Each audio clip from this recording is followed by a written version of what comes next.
This is La Bataille de Saalfeld, the first entry in the Marshall Enterprises La Bataille, the Prusse, and the Battle of Prusse, the four battles they put together to represent the campaign of the French against the Prussians in 1806. This really is kind of an introductory game. It has all the components you'd expect, but much smaller footprint. The map, well, small is still not too small. It's one map. It covers a fair amount of space. And you'll see the Prussians, when I get them set up, kind of on this side, and the French entering from this side, the west to the east. It's kind of a meeting engagement of like an advance guard. But how it fits into the full package is that you can influence the forces that will fight later at Jena based on how you fight this battle here. So you kind of use it as a lead-in to the next battle in the package. So as the Prussians, even though you're going to get beat up pretty badly, the better you do, the better it'll be for you in the next game in the package. It has to be the shortest La Bataille title I've ever seen. It's only 10 turns long, and that's the entire game. But it kind of focuses everything, and it gives you a chance to sort of dip your foot without being overwhelmed by a gigantic, titanic struggle, as so many of the titles in this series undertake. So I'll get my counters cut out and set up the opening positions. Before I do, I have my one minor gripe. It's only minor, but before I cut out counters, I always like to do a scan of the sheet and basically anything else I can to make sure that when the dog chews up some pieces of it, I can recreate them without too much hassle.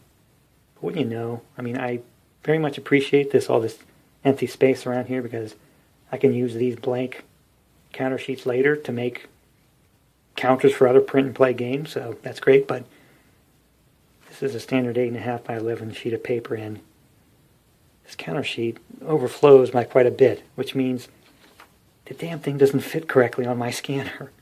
So my scans of this are terrible. I hope the dog doesn't need any of this game, because I'm going to have a hard time recreating the perfect counters as they look right now on the sheet. So I'll get these things cut out and get it set up. This is the opening positions looking to the east from the French perspective. We have the elements of the 5th Corps 2nd Division here. Some light infantry surrounding them, as well as a little bit of light cavalry on their flank on the road there. They're opposed by a pretty thin group of Prussians. Have some units here, some Fusiliers and some Jaegers, kind of straddling Garnsdorf from the road. Have some cavalry, a little bit of artillery back at Saalfeld. The largest concentration is this line of Saxon infantry here, going between the two villages, backed up by a little bit of cavalry, and then the prince himself with some Fusiliers and artillery. They do have one line infantry regiment with one battalion advancing from the bridge over the Sala River. The French are due to receive as reinforcements through the game the balance of the 2nd Division, which is 2 more infantry regiments, as well as some artillery, and then the balance of the 5th Corps light cavalry, which is 2 more cavalry regiments. So they're going to have a decided advantage over the Prussians shortly.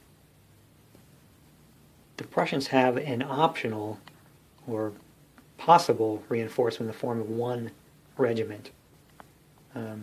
It'll be driven by a die roll. Roll a 1 on one 6-sided die, and they'll give that extra regiment. But given how short the game is, it'll be very hard for that regiment to either arrive at all or even to really significantly contribute to the proceedings. Now, the special rules regarding the battle include some information about where units should route if they fall into plus-con disorder. It talks about the bridges, plural, over the Saale River, and specifically the one on the Krosten Road. I'm assuming that's this road. That would be that bridge. And then there's another bridge behind the town itself right there. I'm assuming that's the second bridge in the plural of bridges. But it also talks about rules concerning crossing the ford over the Saale River. And elect me, I don't see anything that looks like a ford all along the river there. Nothing that looks like a ford. So I'm not sure what that rule refers to. Since it does use the plural bridges, and that is clearly a bridge right there. Nothing really neat out about that, though. Being a bridge, I don't know what the ford is or where it is.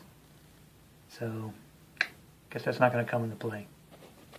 I don't think it's referring to the bridges over the streams here. Those are clearly, streams coming off the river. Maybe not a big deal, but that's the only question I think I have about the rules and the map.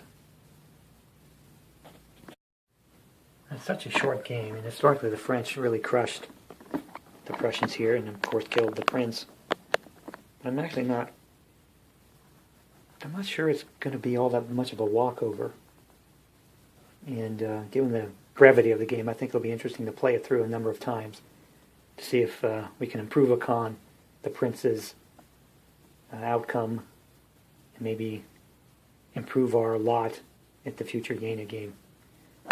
So for the Prussians, I think we're going to try to consolidate. Going to try to avoid the damage done to the flank historically. Victory is awarded through victory points. They're largely geographically based for the Prussians anyway, or coalition, should I say. They want to hold for as long as possible Garnsdorf here and Krosten. They don't ever want to lose the bridges, either here at Saalfeld or to the north over the river. They can hold those. They will earn a lot of points. And then the other the other points are awarded to both sides based on casualties inflicted on the enemy. So the French really have two ways to win: destroy a lot of increments of the enemy and deny them these valuable positions. And the Prussians just have to do kind of the opposite: hold those valuable positions for as long as possible. Probably the biggest impediment to coalition success is the very poor morale, kind of across the board for the infantry. The cavalry tends to have very good morale, and the artillery is good. And facing the typical good to very good French morale, it's going to be hard for them to stand their ground. The best units they have in that regard are these two Jaeger formations around Garnsdorf. So we'll see how long they can hold out. This is the start of the 11 a.m. turn. 3 full turns have elapsed, and the French are already in sort of poor shape. This is a game where they need to be very fast to capture the location Garnsdorf and Krosten to deny the victory points to the Prussians. And they have moved kind of slowly. For one thing, the rules state that the arriving reinforcements are not in road column. So I sort of stuck to that and left them in column and marched them up the road here. But I did not force march them, which I think was a mistake because it took them too long to get to here. Additionally, the one Prussian cavalry unit over here, I think it's a Saxon regiment, was able to push forward and try to skirmish and delay the approach of the French. French cavalry helped, but still it slowed them down a lot. So they haven't even gotten to Garnsdorf, let alone traded any fire with them. Similarly, over here at Croston, it's been the same. The French had a kind of a long march from back here. They covered that open ground. The Saxons pivoted to face them and also pushed this cavalry regiment around the flank. This is the premier, because I should make clear, playing this with the premier rules, documents, script for the dramatist, whatever they want to call it. So that means I can move this cavalry anywhere I want, and without any cavalry to oppose it, that means the infantry kind of has to turn turtle and put up squares to protect themselves. Now that they're back here, these battalions become pretty vulnerable. So it's gone very slowly for the French. Either they throw caution to the wind and assault and risk getting run down by the cavalry, or they kind of take this slow approach. So first shot was a slow approach, and this is going kind of poorly. So without question, the Prussians are going to garner quite a few victory points to start. The question will be, can they hold that advantage as the game goes on? The next reinforcements will start to arrive. The next regiment of the French, 2nd Division, arriving on the Garnsdorf Road, was delayed by one turn, so they will arrive this turn. And then hopefully the French cavalry will arrive as well this turn and get the balance back in their favor. See if they can neutralize the Prussian cavalry and then give their infantry the freedom to move forward. So we'll let this battle develop one more hour, 3 more turns, and we'll check in. At the start of the 12 p.m. turn, see the French have made a pretty hard push, tried valiantly to expel the Prussians both from Garnsdorf and Croston, and haven't quite succeeded. And there is 1 hex in each village occupied by the Prussians, so they've been able to collect those victory points. But otherwise, both sides are in a bit of disarray.